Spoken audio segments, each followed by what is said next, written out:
Armu teile rahu Jumalalt, meie Isalt ja Issandalt Jeesuselt Kristuselt. Jutluse aluseks kuulame Matteuse evangeeliumi 4. peatüki alguse 1.11 salmi. Siis viis vaim Jeesuse kõrbesse kuradi kiusata. Ja kui ta oli 40 päeva ja 40 ööd paastunud, siis tuli talle viimaks nälg kätte. Ja kiusaja tuli tema juurde ja ütles talle: kui sa oled Jumala poeg, siis ütle, et need kivid saaksid leibadeks. Aga Jeesus vastas: kirjutatud on, inimene ei ela üksnes leivast, vaid igast sõnast, mis lähtub Jumala suust. Siis võttis kurat tema kaasa pühasse linna ja pani seisma pühakoja harjale ning ütles talle: kui sa oled Jumala poeg, siis kukuta ennast alla, sest kirjutatud on, sinu pärast käsib tema ingleid ja nemad kannavad sind kätel, et sa oma jalga vastu kivi ei tõukaks. Jeesus lausus talle: samuti on kirjutatud, sina ei tohi kiusata Issandat oma Jumalat. Taas võttis kurat tema kaasa ühe määratu suure mäe tippu ja näitas talle kõiki maailma kuningriike ja nende hiilgust ning ütles talle: selle kõik ma annan sinule, kui sa maha langed ja mind kummardad. Siis ütles Jeesus talle: mine minema, saatan, sest kirjutatud on, kummarda Issandat oma Jumalat ja teeni ainult teda. Siis jättis kurat Jeesuse rahule ja vaata, ingleid tulid tema juurde ja nad teenisid teda. Aamen.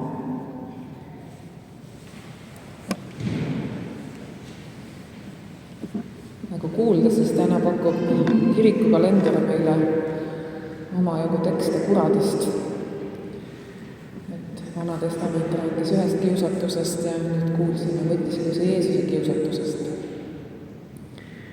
Need on ühed tekstid, kus kõneleb nii-öelda isikuline kurat. Kes ta on? Tegelikult on piiblis väga palju erinevaid sõnu, millega väljendatakse kedagi või midagi, mida me oleme harjunud selle sõnaga kokku võtma. Teate, kui naljakas on, see on jutlus, kus me peame mitu korda ütlema sõna kurat, sõna, mida ma üldse ei tarvita. Nii et väga veider on rääkida tegelikult. Et see oli minu lapsepõlve või noore kristlasena see esimene asi, mis tuli välja juurde sõna pärast. Mäletan seda väga selliselt. Aga selle sõna ja kuradi etümoloogia on eesti keeles ja mitte ainult eesti keeles, vaid ka teistes keeltes omajagu sega.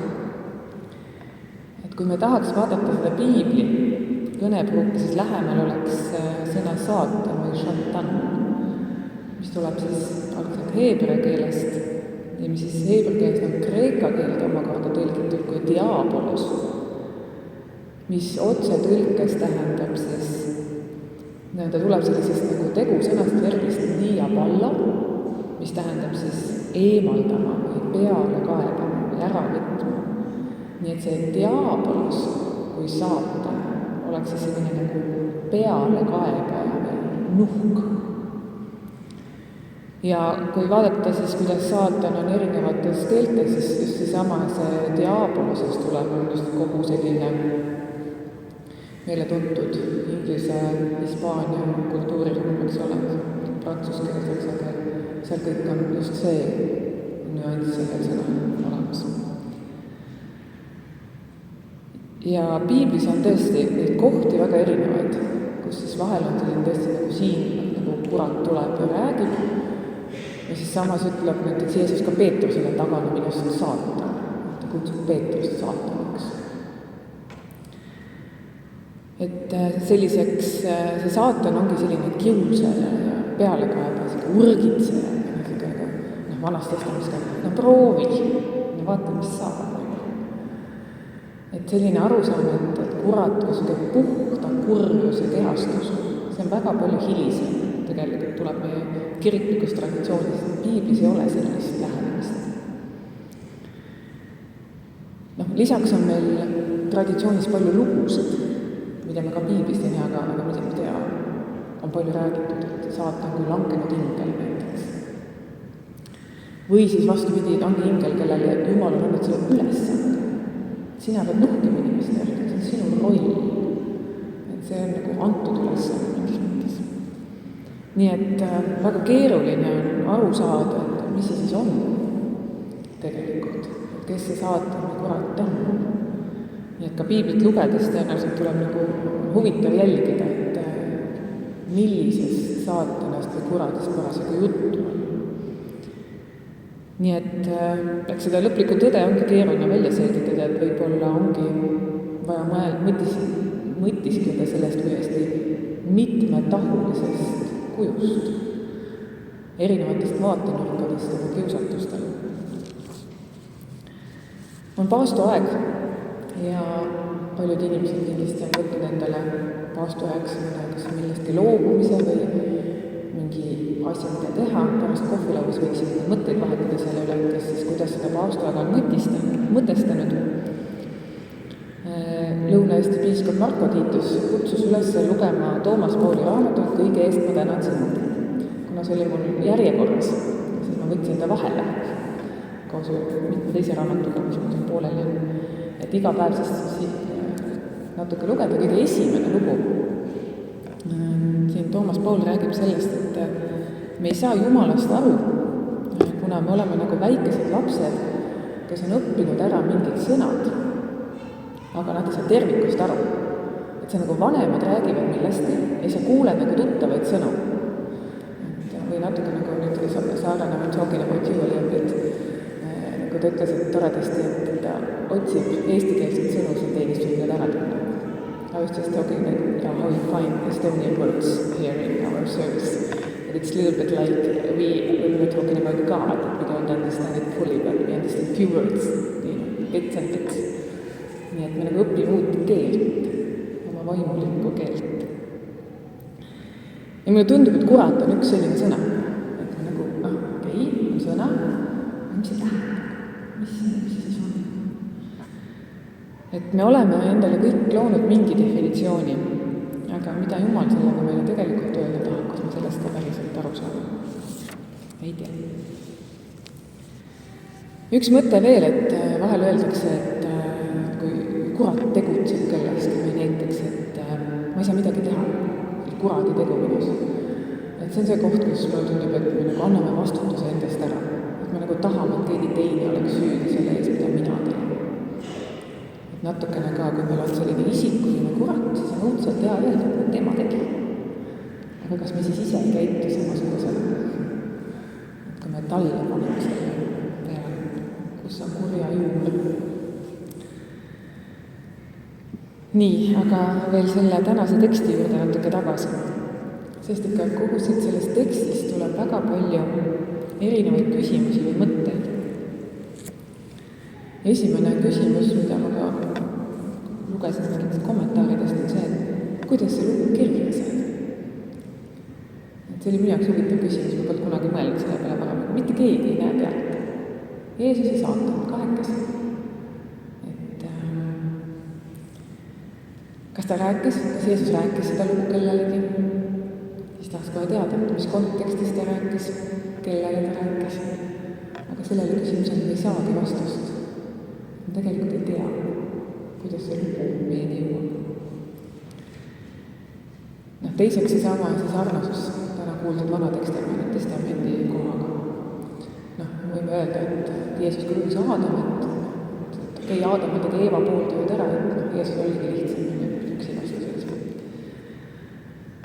Või siis kolmandaks see lugu mingis mõttes sellest ootusest, et millisena siis Jeesus peaks tulema. Et oli seesama koht, et ma annan sulle kõik, kogu maailma. Ja see läheb kokku juutide ootusega. Et tuleb üks võimas kuningas või valitseja, kes käsutab siis ingleid ja muudab olematuks kõik sotsiaalsed probleemid nagu nälg ja haigused.